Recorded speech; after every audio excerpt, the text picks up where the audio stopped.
Good morning and welcome to the Core Connection. I'm Mira Rubin here with you on Enlightened World Network. And today's topic is beauty. What is beauty and how is it that it can open the heart and help to connect us to an experience of the divine?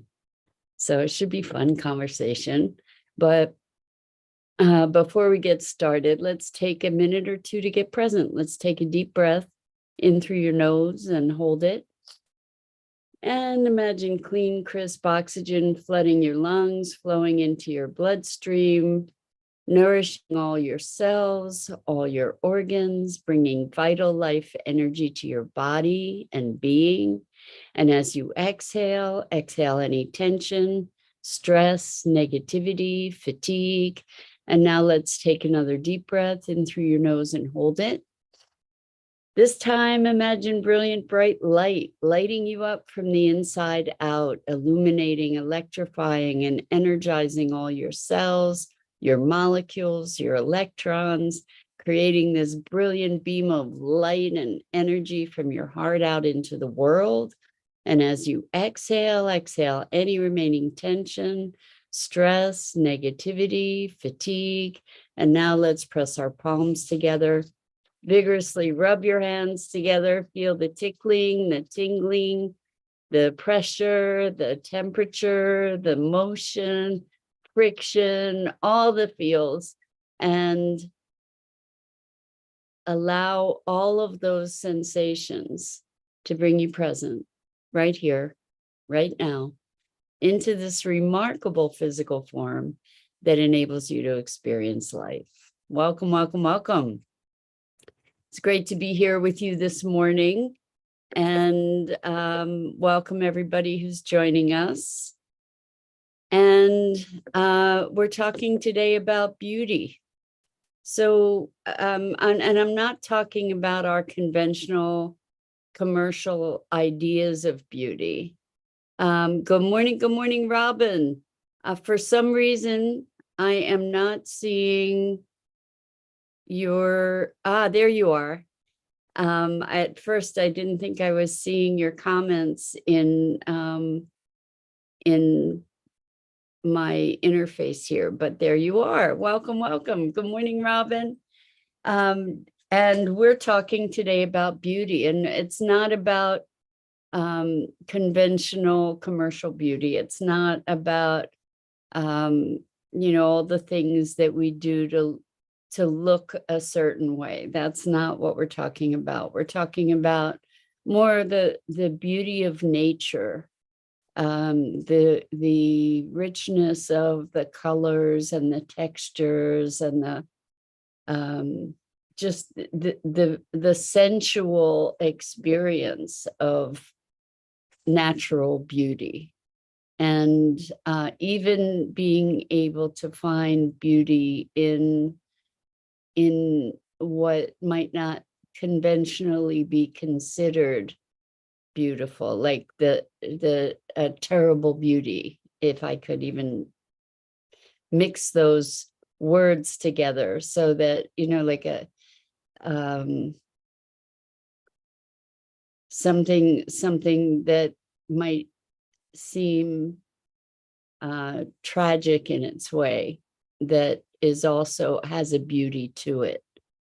That when I'm talking about beauty in this context, what I'm referring to is an experience that leads us, that is a gateway into wonder and awe and the ineffable. In other words, an experience that moves us into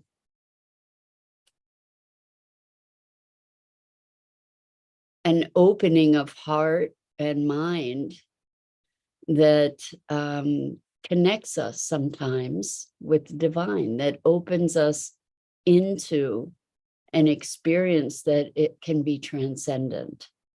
And I'm talking about this because some people are able to get into a state of gratitude or a state of connection, open-heartedness, just by feeling grateful, thinking, being grateful.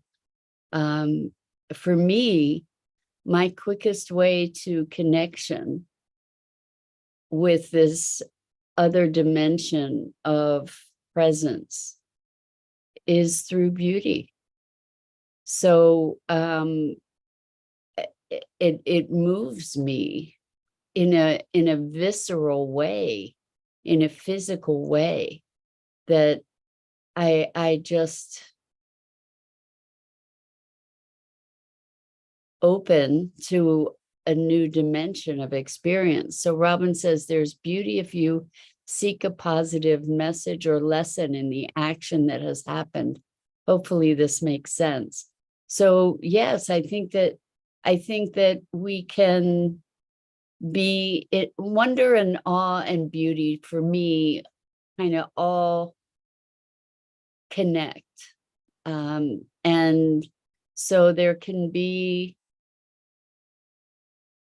something that happens, and we can be looking at it as a gift, and that can bring us closer to this experience of how magnificent the orchestration of the universe is.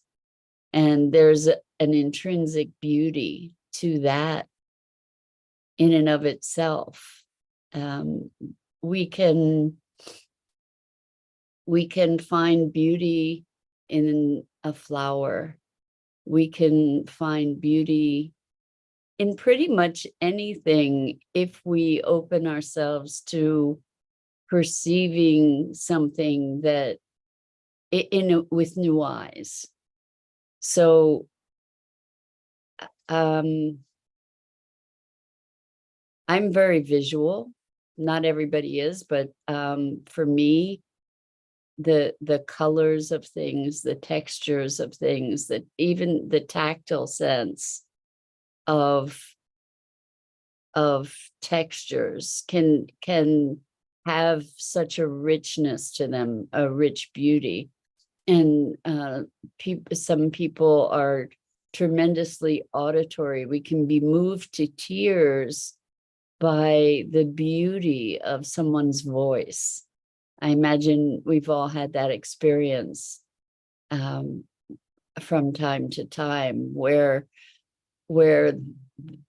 music, an instrumental or someone singing, just literally brings us to tears. It just wells up this physical sensation from within, and that is the heart opening that I'm talking about, that can be inspired by beauty, the wonder, the awe, the literally being moved by that experience. And I think that when we set our intention to be present to beauty, to look for beauty, to use beauty as a lens through which to experience our circumstances or our perceptions or our senses, it's such a rewarding experience. There's so much richness that moves us into another dimension of being. And so while we're talking about beauty, I guess what we're really talking about is connection with something greater, the greater being that we have the capacity for, the greater sense of connection, and again, wonder and awe I think that wonder and awe are probably my favorite state or states of being, to be cultivating the eyes of a child, where everything is new and filled with wonder and filled with possibility, this incredible exploration of things that are unknown. And it's in our knowing of things that we allow their actual presence to be diminished, their actual essence, we stop seeing how beautiful something is because, oh, that's a flower, that's a leaf, that's a tree, that's a pen, that's, whatever.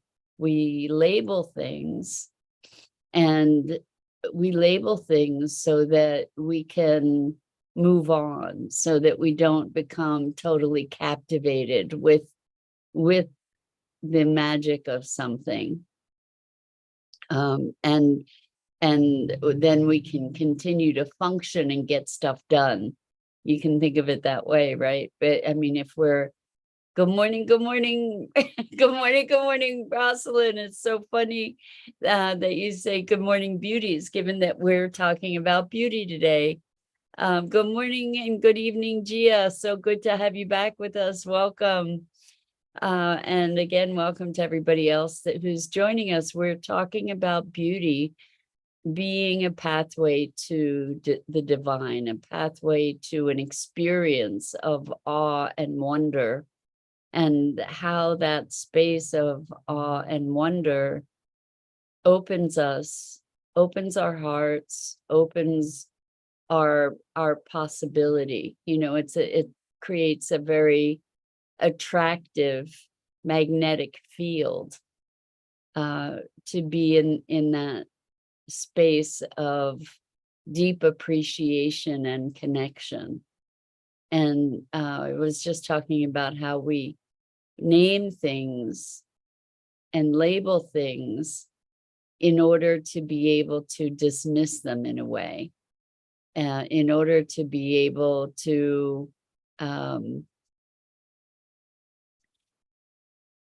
compartmentalize things so that we don't get enthralled by the magic of them.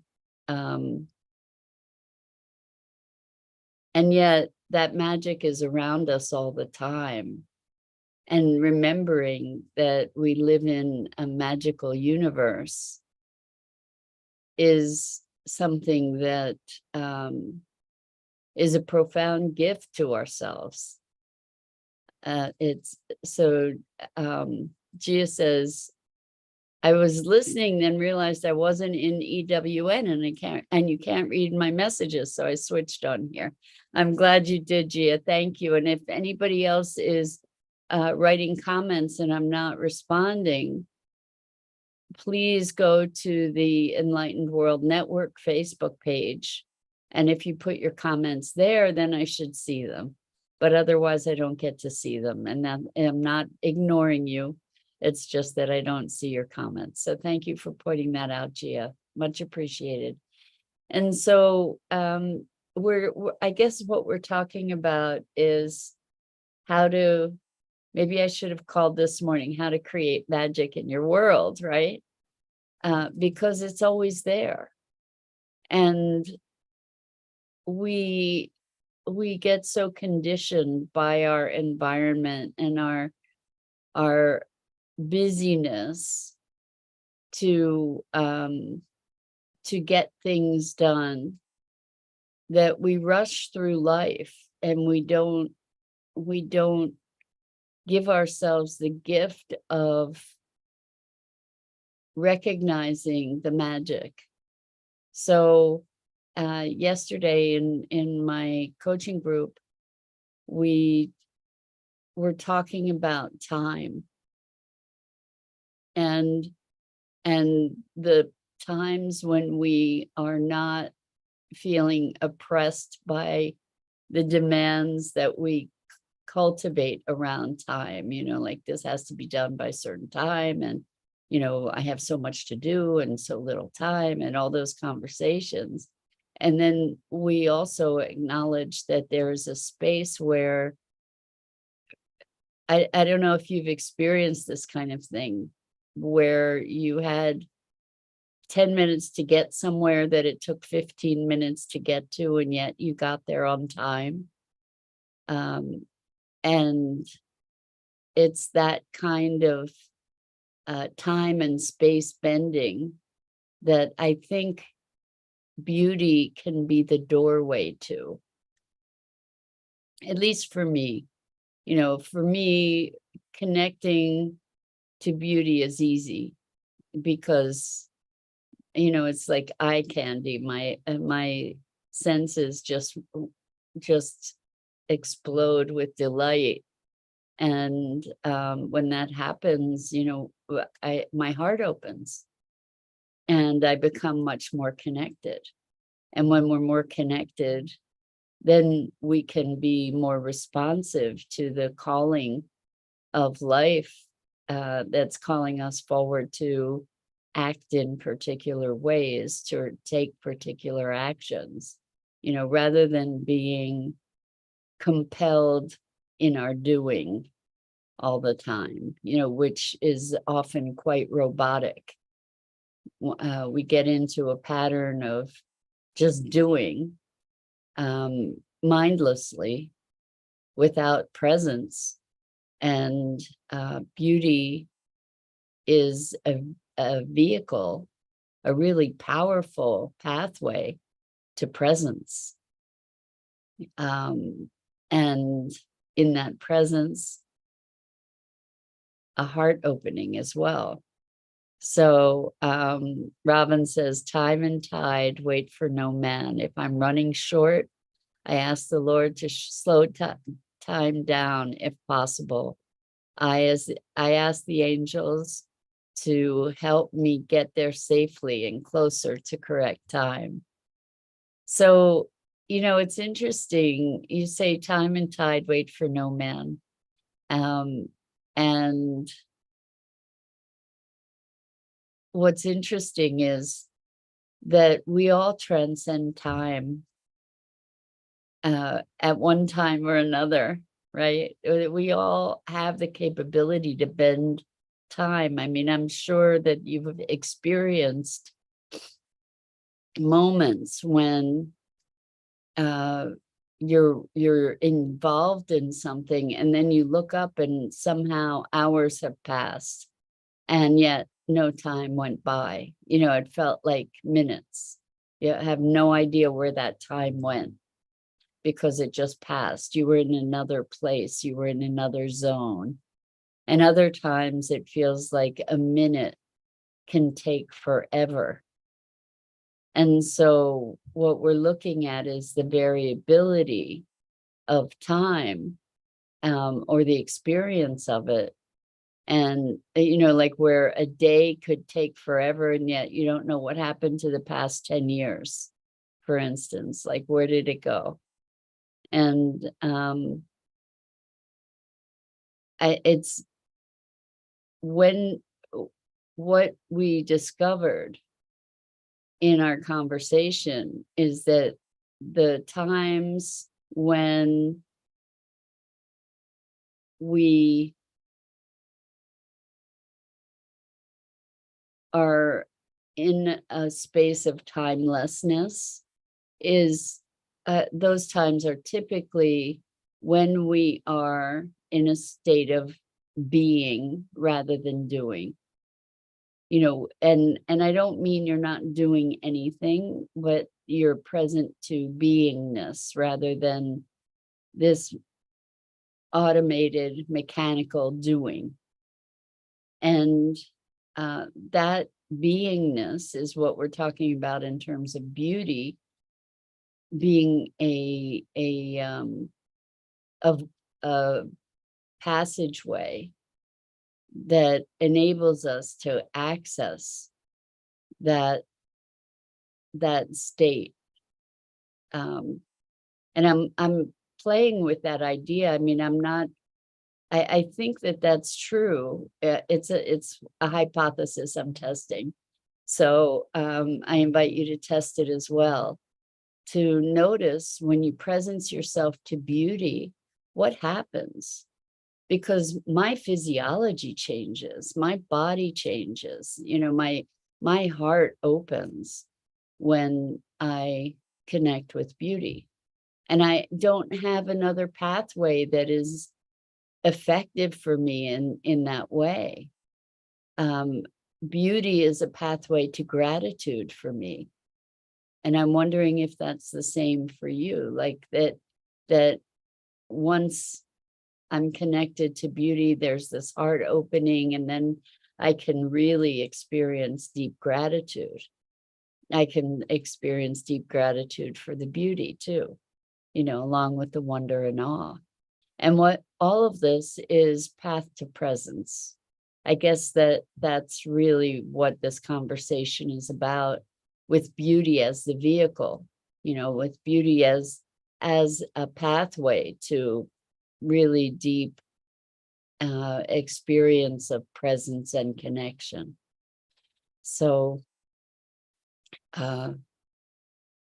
it's interesting that the beauty industry is such a big industry.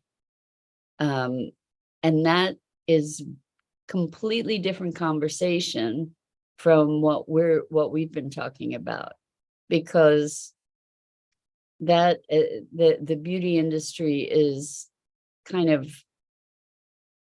almost a polar opposite to what we're talking about. Gia says, I love this connection. Beauty equals gratitude equals connection equals presence. Wow. Thank you, Gia. Thank you for that. Yeah. This is, it's a pathway that is something, for me anyway, I can invoke that. I can evoke that very, very readily. And I was just talking about the contrast between that true essence of beauty versus like the beauty industry, which is based on insecurity and in certain ways, lack of self-worth or acceptance, like I have to do all these things in order to be beautiful so that people will love me or care about me or be attracted to me, or, this is not what we're talking about. We're talking about the intrinsic beauty that we are and that we can connect to. And I guess as a practice, it's a practice that for me, it's so immediately rewarding to be putting my attention on beauty. And not saying, well, this is beautiful and this is ugly and this, not like that, but to be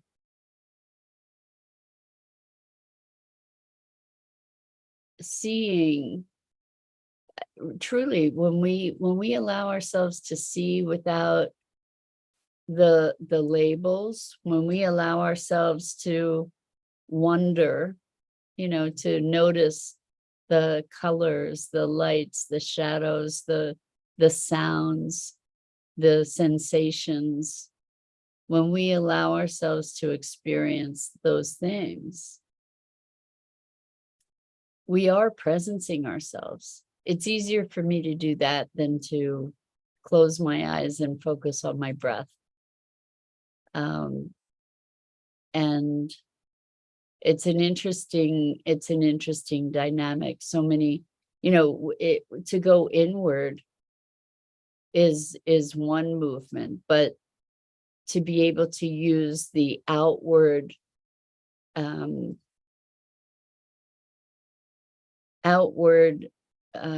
stimulus to be able to go inward is kind of a wonderful thing. Like it's an open-eyed meditation. So Robin says, find beauty in the indifference of our journey. Oh, wow, that's so interesting. The indifference of our journey. Huh.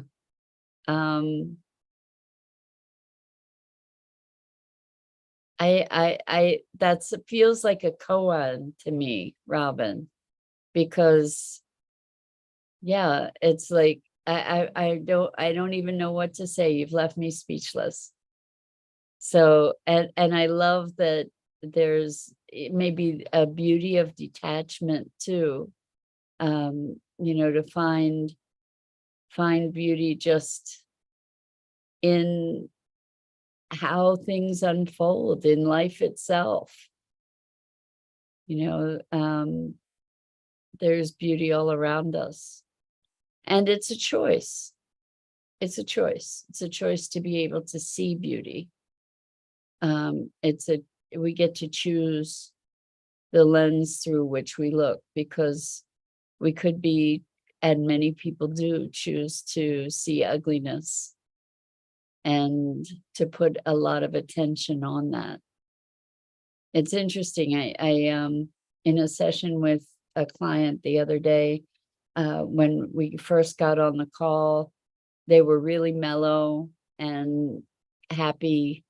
And then they started talking about work, and they literally worked themselves into a lather, and they got so annoyed and angry and anxious, and just through their own conversation, like they were just talking about this whole thing and got themselves into a whole other state.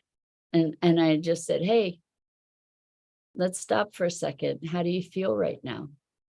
And they said, really anxious and angry and frustrated. And I said, and how did you feel when we first started the call? And how did you get to where you're feeling what you're feeling now? And what is the choice that you made to bring you to this space? And so that's what I'm talking about in terms of beauty. We get to choose. And when we make that choice, that it is such a gift. There's such a reward in it. Rosalind says, I'm creating a space that is beautiful, with lights and plants and plush fabrics to sit and meditate in. That sounds so delicious. It sounds really wonderful, Rosalind. Good for you. Beauty is such an important thing to me. And it definitely has a huge impact on how I feel. So Gia says, you know, Mira, I'm totally feeling feverish. Suddenly it's been a hectic week though, but I just realized that when I label it as a fever and tiredness and so on, I am stressed and I don't get to experience how exactly what it feels to be feverish. I mean, I think I have never experienced it really. It's always been my thoughts dictating the experience, and I bought it at such a heavy cost. It feels differently, healthy thinking / experience. That's beautiful, Gia. Yes. So when we label it, it's a way to dismiss it, right? And you're feeling whatever you're feeling, and you said it just sort of came on suddenly. So maybe you can allow yourself to experience it without necessarily labeling it feverish. That's such a brilliant, brilliant, wonderful insight, Gia, that maybe you never really truly experienced it because we name it and dismiss it, right? It's fascinating how all that works, right? So I think that's it for this morning, folks. I just want to say thank you, thank you, thank you for being here with me, for engaging in these conversations and inquiries. And I invite you to just bring more beauty into your life, because when you bring more beauty into your life, you're bringing more beauty into the world. So I'm Mira Rubin. This is the Core Connection. And I go live each weekday morning at 9 a.m. Eastern here on the Enlightened World Network Facebook page and YouTube channel. And I invite you to check out the other awesome programming on Enlightened World Network's Facebook page and Enlightened World Living. And until next time, so much love to you.